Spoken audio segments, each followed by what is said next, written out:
പ്രിയ സഹോദരങ്ങളെ, നമ്മുടെ ജീവിതത്തിൽ വല്ലാത്തൊരു ഉറപ്പും സമാധാനവും നൽകുന്ന വാക്കാണ് ദൈവം കൂടെയുണ്ട് എന്നത്. തിരുസഭ പഠിപ്പിക്കുന്നത് പോലെ നമ്മൾ ഒറ്റയ്ക്കല്ല ഈ ലോകത്തിൽ നടക്കുന്നത്. നമ്മുടെ കർത്താവ് കൂടെയുണ്ട്. നമ്മുടെ സ്വന്തമായ നമ്മുടെ കർത്താവ്.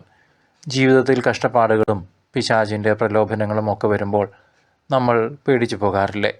എന്നാൽ വചനം നമ്മോട് പറയുന്നത് കർത്താവ് നമ്മെ ശക്തിപ്പെടുത്തുമെന്നും തിന്മയിൽ നിന്ന് കാത്തു സൂക്ഷിക്കും എന്നുമാണ്. ഒരപ്പൻ മകനെ മകളെ കൈപിടിച്ച് നടത്തുന്നത് പോലെ ദൈവം നമ്മളെ വഴി നടത്തും. നമ്മുടെ കുറവുകളും ബലഹീനതകളും ദൈവത്തിന് നന്നായി അറിയാം. അതുകൊണ്ട് തന്നെ വീണു പോകാൻ തുടങ്ങുമ്പോൾ കർത്താവ് തൻ്റെ കരം നീട്ടി നമ്മെ താങ്ങും. തിന്മയുടെ ശക്തികൾ നമുക്ക് ചുറ്റും വല വിരിക്കുമ്പോഴും ദൈവത്തിലുള്ള വിശ്വാസം നമുക്കൊരു വലിയ കവചമാണ്. നമ്മൾ ചെയ്യേണ്ടത് ഇത്രമാത്രം: പൂർണ്ണ ഹൃദയത്തോടെ കർത്താവിൽ ആശ്രയിക്കുക. പ്രലോഭനങ്ങളുടെ നേരത്ത് കർത്താവെ എന്നെ സഹായിക്കണമേ എന്ന് ഒരു വിളി മാത്രം ഉറക്കെ വിളിച്ചാൽ മതി. അത് ഹൃദയത്തിൻ്റെ വിളിയാവണം. കർത്താവ് ഓടിയെത്തും.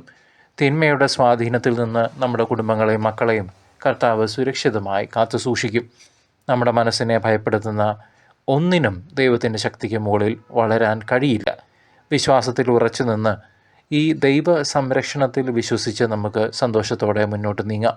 കർത്താവ് നൽകുന്ന ആ ദൈവിക ബലമാണ് നമ്മുടെ ജീവിതത്തിൻ്റെ ഏറ്റവും വലിയ സമ്പാദ്യം.